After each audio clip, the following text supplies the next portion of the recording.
Hello everyone, welcome back to our channel. In this video, we are going to talk about how to change your TikTok region. So, let's dive right in. First, launch the TikTok app on your phone.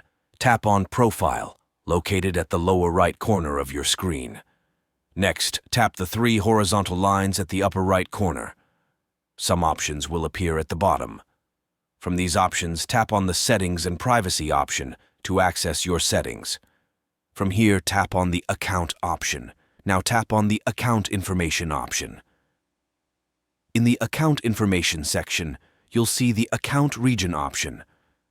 Tap on it to change the region.